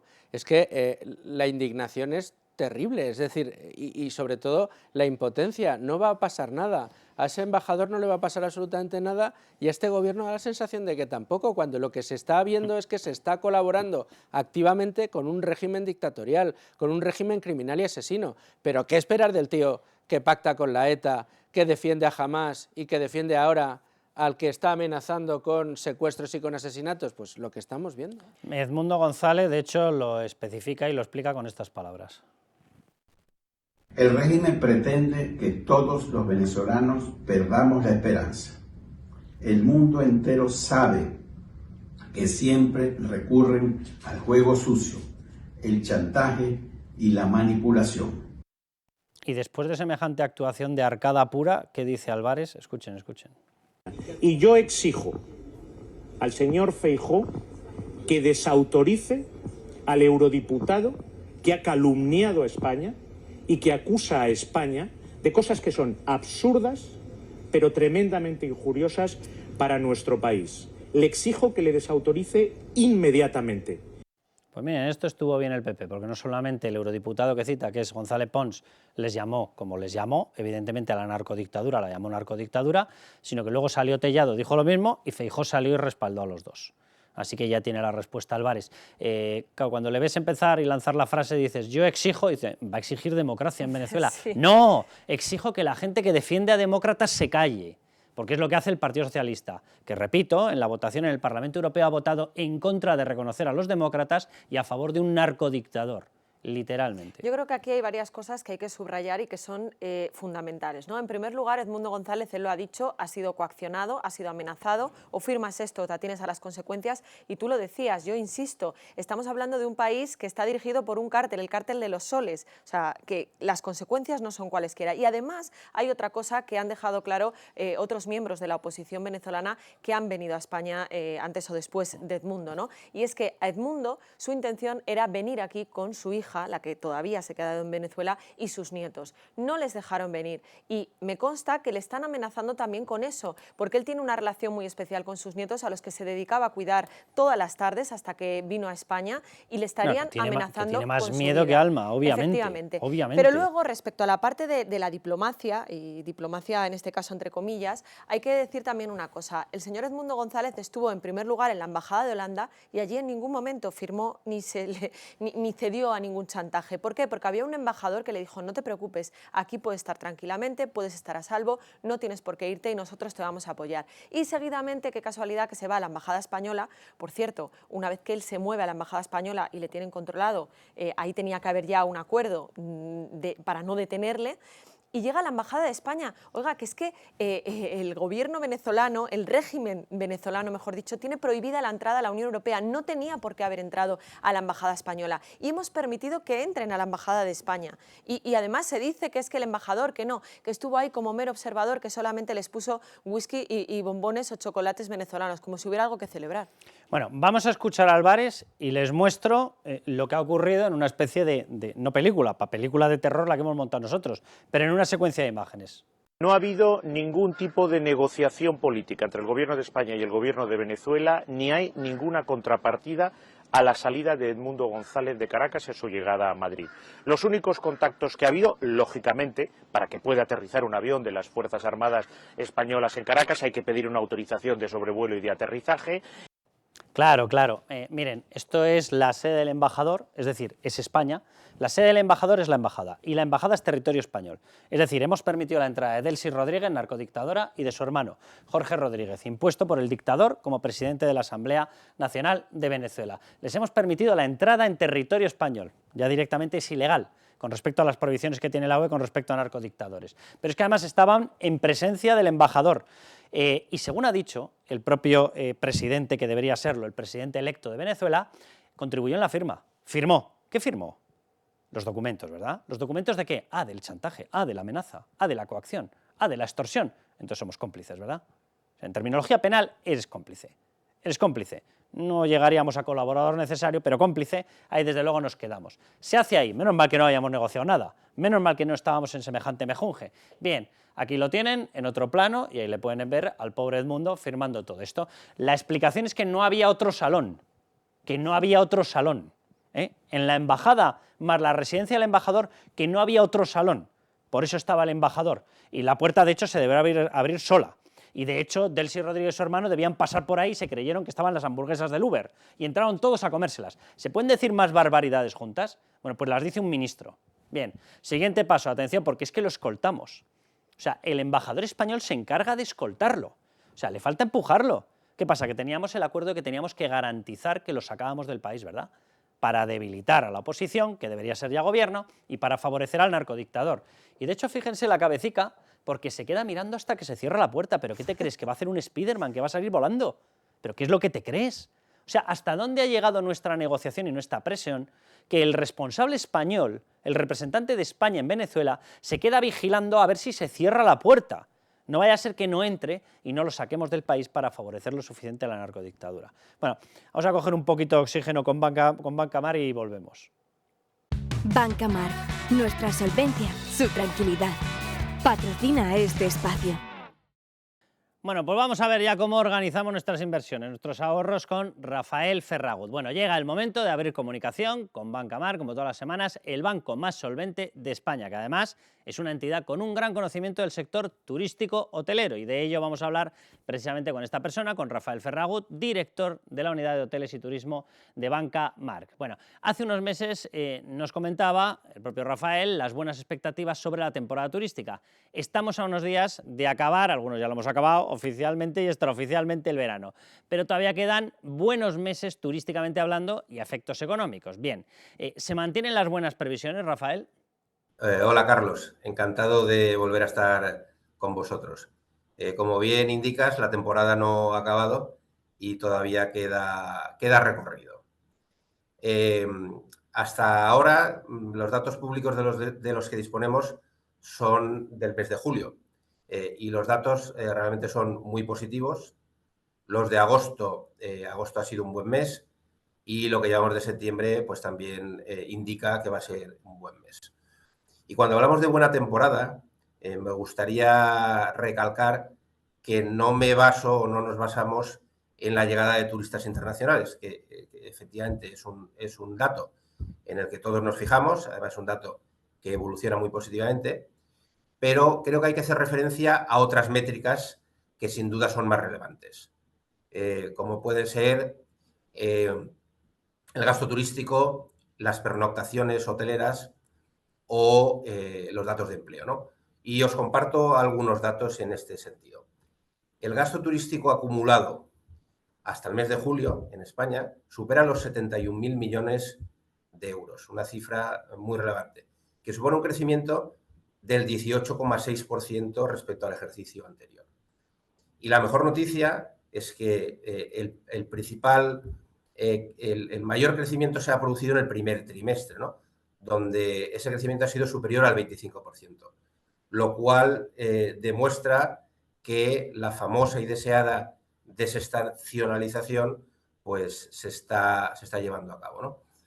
Este crecimiento en el gasto turístico es consecuencia principalmente de un incremento de los precios y no tanto de la ocupación. En cuanto al empleo, en agosto se alcanzó una cifra récord, con una cifra de 2.910.000 trabajadores afiliados a la Seguridad Social. Esto supone un crecimiento del 5,5% respecto al año anterior.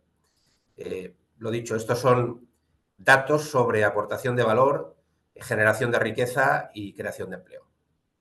Rafael, ¿hasta qué punto el sector turístico en España es clave para toda la economía española?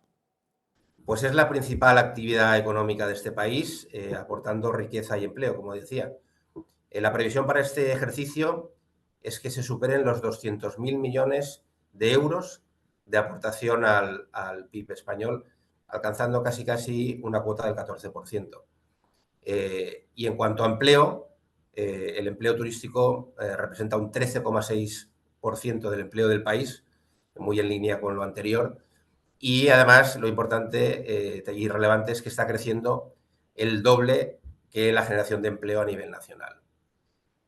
Y esto es especialmente relevante cuando vemos datos de la economía europea. En el segundo trimestre, el Producto Interior Bruto de la eurozona ha crecido un ligero 0,2%, que es por debajo del trimestre anterior y por debajo de las previsiones de los economistas.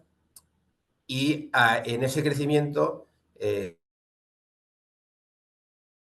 ha tenido una importante contribución el sector servicios, es decir, el turismo, ¿no? El turismo, sin duda, desempeñará un papel muy importante para evitar que el crecimiento en la eurozona de este tercer trimestre se contraiga. Y por último, también muy relevante, cómo afecta el sector servicios, el sector turismo en España a la balanza de pagos, con datos muy positivos. Y por último, ya con una visión absolutísima y netamente financiera, ¿es un buen sector para invertir, Rafael? Pues es un sector clave para la economía mundial, ¿no? Y las previsiones a nivel internacional a largo plazo pues son de importante crecimiento. El Consejo Mundial de Viajes y Turismo prevé un crecimiento para la próxima década del doble de lo que es el crecimiento de la economía mundial. Si bajamos a España, claramente el sector turístico, el mercado turístico es uno de los de mejor evolución a nivel europeo y con proyección de crecimiento importante. Exceltour estima un crecimiento del 4,6% para este ejercicio, que sería casi el doble del crecimiento de la economía española. Estos buenos resultados y estas favorables y buenas previsiones sin duda contribuyen a que el mercado de inversión hotelera en España tenga gran dinamismo, ¿no? Y en el primer semestre de este ejercicio se han invertido más de 1.400 millones de euros y la previsión es que se cierre por encima de los 4.000 millones. Por tanto, a la pregunta de si es un buen sector para invertir, la respuesta es sí. De hecho, en Bancamark tenemos un vehículo de inversión hotelera en el que ha invertido el banco junto a la cadena Meliá Hotels International y hemos dado entrada a clientes nuestros. Y además, como decía, apostamos firmemente por este sector y estamos trabajando en nuevos proyectos hoteleros.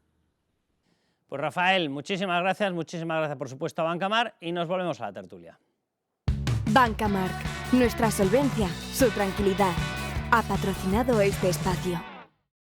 Bueno, pues os pido que pongáis el colofón a este bloque porque la verdad que es una historia de vergüenza total. A ver, aquí lo que ha pasado es que no es que sospechamos que a lo mejor son amigos, no es que sospechemos que a lo mejor tienen algún tipo de relación. Lo que queda certificado ya, después de todo lo que estamos viendo, de todo lo que se ha contrastado y de todo lo que se ha podido evidenciar, es que el señor Sánchez ha convertido a España en un satélite colaborador necesario y formando parte del gobierno de la dictadura de Maduro. Esto es así. La pregunta es ¿qué le debemos, Sandra? Pues esa es la pregunta y eso es a lo mejor lo que ¿O por tendría dónde que nos tienen responder, enganchados? Claro. lo que tendría que responder Álvarez en el Congreso de los Diputados o donde considere oportuno, pero yo creo que hay muchas preguntas sin respuesta. La primera, ¿qué les debemos? Y si, por ejemplo, se ha grabado a Edmundo González, o eso se supone en los audios que han salido, ellos sabían que le estaban grabando de forma, vamos, a escondidas, porque Edmundo González no sabía que le estaban grabando, ellos lo sabía Álvarez, lo sabía el Gobierno de España, se prestó a ese circo. Yo creo que hay muchas preguntas sin respuesta y que Álvarez debería darlas. Bueno, pues muchas gracias a los dos. Nos vamos a ir al último bloque. Se pensaban que muertos nos iban a dejar en paz fiscalmente. De eso nada. Nueva oleada de saqueo a través del impuesto a los muertos.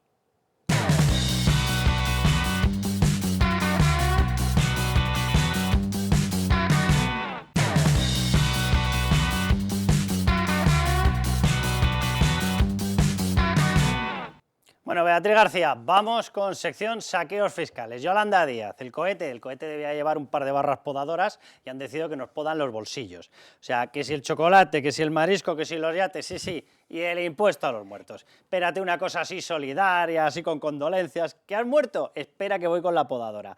A ver, vamos a describir qué es lo que está pasando porque la que preparan es la mundial. Vamos, literalmente como para que renuncies a las herencias y quien se la queda, el Estado. ¡Qué majos! Efectivamente, bueno, Yolanda Díaz, como aspira a ser ministra de Hacienda, le quiere quitar el puesto a María Jesús Montero, bueno, pues ha planteado no sé quién es peor, subir o inventarse directamente casi 20 figuras tributarias, entre las que están, bueno, pues tenemos el tabaco, los supermercados, el IRPF, el IVA a la sanidad privada y la educación privada, que ya lo comentamos el otro día. ¿Y qué faltaba? ¿Respirar tiene? Pues respirar tiene y no respirar, que es cuando te mueres también, porque es que ni muertos deja descansar. Yolanda Díaz a los contribuyentes quiere subir los impuestos a las herencias, crear un impuesto estatal, cuando es un impuesto autonómico, crear un impuesto estatal y ella dice que es de solidaridad. Vamos a escucharla. Queremos crear un impuesto de solidaridad también a las grandes herencias y lo hacemos con identidad de criterio. Aquellas herencias descontada, excluida la vivienda habitual, que superen el 1.000.000 de euros, deben de aportar también a las arcas públicas. Bueno, vamos a ver, de las palabras a los hechos. Cuidado porque en esta ocasión, Bea, sí que es verdad que vienen de la mano con una propuesta que huele que espanta, que huele a que nos van a quemar literalmente los bolsillos y que tiene ya unos números que se pueden calcular más o menos. Hay pequeños detalles, ella habla de que la vivienda habitual estaría exenta, eso no queda concretado por ningún sitio, con lo cual huele a que es una trola más y se acabó la historia. Entonces vamos a calcularlo dando por hecho las bases que tienen ahora, que es que lo único que te quitan de la vivienda habitual son 200.000 euros y el resto para herencia de 1 millón y para herencia de 2 millones. Vamos a explicarlo. Claro, Yolanda Díaz lo que quiere es que a partir del 1 millón de euros las herencias empiecen a pagar un impuesto estatal que ha llamado, como decimos, de solidaridad. ¿Qué pasa ahora? ¿Cuál es el tipo estatal estándar que ninguna comunidad autónoma sigue? Bueno, pues a partir de los 800.000 euros pagamos un 34%. ¿Y qué hemos hecho ya en libre mercado? Hemos hecho cálculos con el REAF y hemos dicho cómo se quedaría en cada comunidad autónoma este golpe a las herencias. O sea, cómo está ahora, que lo tenemos calculado en esta columna, cómo quedaría, qué nos pediría, y por lo tanto cuál es el Hacienda, sablazo, qué nos pediría Hacienda el de la sablazo mano de de Yolanda Díaz y cuál es el sablazo. Pues o sea, las veo por aquí comunidades, 200.000 como si fuese lo más habitual. Sí, donde hay que echarse a temblar completamente, porque tenemos Andalucía, Baleares, Cantabria, Galicia, donde ahora mismo no se paga impuesto de sucesiones en herencias de 1 millón de euros. Pues ¿cuánto pasarían a pagar si esto al final se aprueba? Que probablemente ocurra, a lo mejor con otros números, no con estos mismos, pero ocurrirá. Pues más de 221.000 euros por una herencia de 1 millón de euros. Es un auténtico atraco. Que aquí además hay que explicar una cosa, porque a lo mejor alguien lo ve y dice, oh, una herencia de 1 millón, hombre, millonario. Vamos a dejarnos de tonterías, ¿vale? Herencia de 1 millón. Si tus padres han estado trabajando, resulta que mueren, recibes la herencia. Oye, a lo mejor va y resulta que han comprado un piso en Madrid, que lo compraron por 100 y pico mil, por 200.000, y ahora va y resulta que vale 700.000, 800.000. Este caso es un caso muy habitual a lo largo de 20 años. Y va y resulta que la gente tiene, por norma, suele tenerlo, el vivir más de 20 años. Pero a lo mejor han conseguido ahorrar para comprar otra casa, para comprar una pequeña casa de ahorro. Bueno, pues si han comprado otra pequeña casa de ahorros, van a estar en 1 millón seguro. Pero es que lo tienes en inmuebles, no lo tienes en pasta. Y como no lo tienes en pasta, va y resulta que de pronto te aparece Hacienda y te dice, me tienes que pagar. Claro, ¿y qué haces? Tienes que salir corriendo a vender. Si vendes bien, genial. Si vendes, vendes en bruto, no vendes en neto, tendrás que pagar los impuestos. Si vendes por 1 millón te va a bajar, te van a quedar 700.000, 800.000 y de ahí vas a tener que pagar esto. Si consigues vender y vender bien. Eso y es. si no consigues vender, Hacienda te cobra sí o sí. Y si no consigues vender, pues estás en la ruina, te abocan a la ruina, porque esto es lo que van a hacer. Puede ser que renuncies a la herencia porque no tengas, por ejemplo, en las Islas Canarias 220.000 euros. ¿Quién tiene 220.000 euros? Líquido. Vamos a ver, no lo tiene nadie. Cuando ahora, por ejemplo, están pagando por esa misma herencia, no llegan ni a 200 euros. O sea, el golpe es para irte, bueno, el caso de Madrid, huyendo. El caso de Madrid, pues imagínate. De 2.000 euros a 221.000. Efectivamente. Una cosa así modosa. Efectivamente, o sea, no lo tiene nadie, ni siquiera, fíjate, Asturias, que es también el caso curioso, que ahí tenemos el auténtico infierno fiscal de España para las herencias, con la idea de Yolanda Díaz pagarían hasta 55.000 euros de diferencia. O sea, ahora mismo Asturias está pagando 165.000 euros por una herencia de 1 millón de euros. O sea, vamos, básicamente... Lo que ahora calificábamos de infierno fiscal, que era Asturias, pasa a ser el purgatorio. Con Yolanda Díaz se nos queda en purgatorio. Porque ella sí que quiere un infierno de verdad, un sablazo de 3 pares de narices. Sí. Sube el pago en todas las comunidades autónomas, en unas menos como Asturias, y a partir de, bueno, tenemos Murcia, La Rioja, Madrid, es que estamos hablando de más de 200.000 euros de diferencia. O sea, es para salir corriendo. Y tenemos aquí el caso del 1 millón de euros, que sería la barrera que Díaz quiere fijar, pero vamos también a ver el de 2 millones. ¿Qué ocurre cuando heredas 2 millones de euros, que puede ser pues un piso en Madrid, perfectamente, un piso en Madrid, 3 pisos en un barrio que tampoco sea muy de moda, y tenemos lo siguiente. Me da lo mismo, que es gente que lo ha ahorrado trabajando. Es que el dinero que ha ido a parar aquí ha pagado ya el impuesto de la renta, ha pagado la cotización social, ha pagado por parte de la empresa que ha creado tu puesto de trabajo el impuesto de sociedades, ha pagado el IAE de esa empresa, ha pagado los IBIs de todos los años, ha pagado el impuesto de transmisiones patrimoniales cuando la compraste de segunda mano o el IVA si las compras de primera, la has amueblado pagando el IVA, has ido pagando el impuesto de patrimonio si te tocaba durante todo ese tiempo y después de pagar semejante listado de impuestos, entonces vienen y te dicen, no, es que como ahora has muerto, ¿vale? Como ahora has muerto, ya no te puedes defender, te voy a arrear por todas partes como si fueses un burro muerto. Me debes algo. Vale, pues el Sí, impuesto del burro muerto. Por eso el impuesto de sucesiones siempre decimos que es completamente aberrante, porque es que no es que sea una doble imposición, como tú bien dices, es que es una triple imposición. Es que le pierdes ya el número. Tiene que desaparecer completamente como ha desaparecido en todos los países o una gran mayoría de países de Europa. Bueno, pues ¿qué pasa si tienes la suerte de heredar 2 millones? ¿Qué te pediría Yolanda Díaz? Bueno, pues te pondría la mano para que le des más de medio millón de euros. Estamos hablando de 561.000 euros con el tipo de sucesiones actual, hay que repito, decirlo. Que esto en España lo normal es que tanto el millón como los 2 millones estén en un patrimonio inmobiliario. Lo normal es que estén en ladrillo, o sea, España es así, somos no los tienes máximos dinero propietarios. líquido, no puedes afrontar la deuda que te está pidiendo, Hacienda, y además que es completamente injusto que tú, por ejemplo, heredes 2 casas como pasaba antes en Andalucía cuando el impuesto de sucesiones estaba en máximos de España. ¿Qué pasaba? Pues que un heredero se encontraba con 2 casas y se veía obligado a vender una para quedarse con la otra, las 2 casas que sus padres han trabajado con el sudor de su frente y se las han ganado a pulso. O sea, le regalas una a Hacienda, en este caso Yolanda Díaz. Incluso te digo una cosa, o sea, imaginémonos el gobierno más chorizo, ¿vale? Fiscal, ¿vale? Y dice, no, que es que te voy a quitar prácticamente 600.000 euros de los 2 millones, ¿vale? Amén de todo lo que ya has pagado en impuestos y de todo lo que han pagado en impuestos tus padres. Bueno, por lo menos haz tú la gestión. O sea, por lo menos, en base a unas tablas de valoración de mercado, oye, mira, aquí tienes una casa, ¿en cuánto dices que me la valoras? ¿En 2 millones? Pues mira, tú mismo de ahí, tú me anticipas el pago.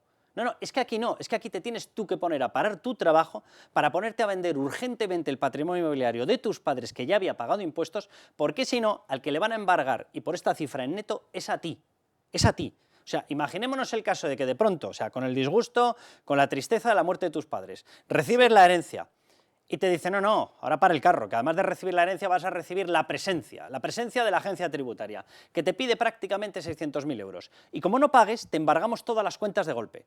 Y si resulta que tus cuentas las tienes a través de una empresa porque es propiedad tuya, te vamos a paralizar la empresa. Y a la determinado sitio que empieza por M. O sea, de eso estamos hablando. Sí, de eso estamos hablando. Y es la ruina a una familia, una familia completa, porque además la administración es la que te evalúa lo que vale tu herencia a través del catastro. ¿Y qué ha sucedido en muchos casos? Bueno, pues que te dice que tu casa vale 400.000, pero tú a mercado la vendes por 300.000. O sea, encima la administración ni siquiera se hace responsable de esas valoraciones arbitrarias que está haciendo con las herencias, y que en el caso de una herencia de 2 millones de euros pues sería un completo drama. Pero ¿de dónde van a sacar los ciudadanos de Madrid 555.000 euros para pagar el impuesto a Yolanda Díaz? ¿Sabes lo que va a ocurrir? Y es por donde va esto, pues que esto se ha convertido en una especie de vía B, de vía extraperlo, para confiscarte el patrimonio.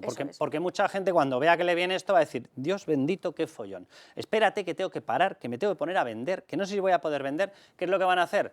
Cuando te viene la herencia, vas a decir, no, renuncio a la herencia. Cuando renuncias a la herencia, ¿quién se la queda? El Estado. Es decir, se han buscado una vía B para que ante una avalancha de problemas y de posibles embargos y de enfrentamientos con Hacienda tú digas, mira, aparta de mí este cáliz, quédatelo tú, mis pobres padres estuvieron trabajando durante toda su vida para intentar acumular algo, querían darnos un futuro, bueno, pues aquí venís los comunistas a quitarnos el presente y el futuro. Mira, quédatelo porque no puedo afrontar ni la carga de trabajo, ni las gestiones, ni el pago. Así que renuncio a la herencia, se lo van a quedar ellos y ya veremos si acaba en Coldo, en Tito Berni, en Ábalos o en la Madre del Cordero. Sí, y bueno, podríamos pensar que esto es una locura que se ha inventado Yolanda Díaz y que al final llevarlo a cabo depende de otro ministerio, que es el PSOE, pero hay que recordar que el impuesto de sucesiones es la obsesión de María Jesús Montero desde que estaba de consejera en Andalucía. María Jesús Montero lleva desde hace años, desde entrar al gobierno, diciendo que es que le parece mal que las comunidades autónomas cobren poco a sus contribuyentes por morirse, y ella siempre lo pone al impuesto de sucesiones como ejemplo. ¿Qué pasó en Andalucía cuando por suerte dejaron el gobierno? Que Andalucía empezó a bajar el impuesto de sucesiones. Le han seguido la mayoría de comunidades del PP y alguna del PSOE. Y María Jesús Montero, ya como ministra de Hacienda, lleva hablando 6 años de la armonización fiscal, que no es otra cosa que obligar a las regiones con impuestos bajos a que los suban. Han empezado por patrimonio, ahora van por sucesiones. Recordad que en junio la ministra de Hacienda empezó a decir que es que existía un vaciamiento fiscal en Madrid por el impuesto de por sucesiones. Por eso aportamos el triple que Cataluña al sistema de solidaridad, eso es. Con menos población, fíjate, porque hay un vaciado. Y hasta, alguien está vacía, sí. Y hasta es curioso porque sí que es verdad que Cataluña es la región que más recauda por el impuesto de sucesiones, pero Madrid es la segunda o así. Fíjate que es que en Madrid también se recauda por el impuesto de sucesiones porque a lo mejor hay una herencia millonaria y como está bonificada al 99%, pues algo hasta recauda Madrid. Todos son falacias alrededor de esta competitividad autonómica con el impuesto de sucesiones y con otros muchos más. Por cierto, entonces, me ha quedado una última duda. sí. ¿Puede sustituir Yolanda Díaz a María Jesús Montero? Yo creo que apunta manera. Yolanda Díaz, ministra de Hacienda, ¿qué te parece? Con el cohete recaudador. Sí. Va a ir pasando en vuelo raso con el cohete, segando todos los bolsillos. Un nuevo tipo de vuelo del cohete. Pues agarrémonos los bolsillos. ¿Hay posibilidades de esquivar esto? Pues ya se está hablando de pactos sucesorios, de donar en vida, de irte directamente del país. O sea, ¿cómo esquivamos esto? Complicado. De chapuzas para evitar que te saqueen por quinta vez o sexta vez consecutiva. Que yo, esta es una idea que quiero que tengan todos ustedes muy claro. Esa vivienda o ese patrimonio que dicen que van a gravar, ya está grabado. Ya está grabado. Ha pagado en su generación como ingresos en el impuesto de la renta, ha pagado en su generación empresarial del puesto de trabajo en el cual has obtenido los ingresos, impuesto de sociedades, ha pagado por acumulación del patrimonio, lo mismo a través del impuesto de patrimonio, ha pagado en el momento de la compra por IVA o por impuesto de transmisiones patrimoniales y después de todo eso ha pagado a lo largo de la vida de los inmuebles con el IBI, ha pagado en el caso del precio porque el impuesto de construcciones también municipal también va repercutido en el precio, en caso de una venta habrá pagado además la conversión en dinero, habrá pagado la plusvalía municipal, paga por todas partes, y después de pagar semejante carrera de impuestos, entonces llega alguien y dice, y ahora por morirte. ¿Y ahora por morirte? ¿Dónde está la generación de riqueza por morirte? O sea, la tesis tributaria clásica lo que dice es que tú tienes que pagar en el momento en el que tienes una generación de riqueza. Claro, vendrá algún socialista y dirá, es que la tienes porque heredas. Vale, entonces dedúcele el pago fiscal al que ha muerto. Porque es un traspaso de riqueza, no hay generación de riqueza, no la hay. Hay un traspaso de una persona que fallece a una persona que vive. Hay traspaso de riqueza, la riqueza es la misma. Entonces no puedes gravar, por técnica tributaria no puedes gravar. Claro, para que técnica y tributaria para un comunista, ¿verdad? Son palabras vacías. Es complicado y además que es que dejarle tu herencia a tus hijos es un incentivo a generar riqueza. Si tú te van a gravar esa herencia, ¿qué vas a hacer en vida? Pues no ahorrar, eso es lo que estás incentivando. Es que para eso me lo gasto. Si el Estado no me deja darle mi legado a mis hijos, que son las personas que más quiero y las que más se lo merecen. Hay algunos que han optado por otra vía, que es llevárselo a República Dominicana. Vamos a dejarlo ahí, que nos metemos en problemas penales. Bueno, vamos a dejarlo aquí, Bea, y ustedes ya saben, a levantar España, que anda que no nos queda.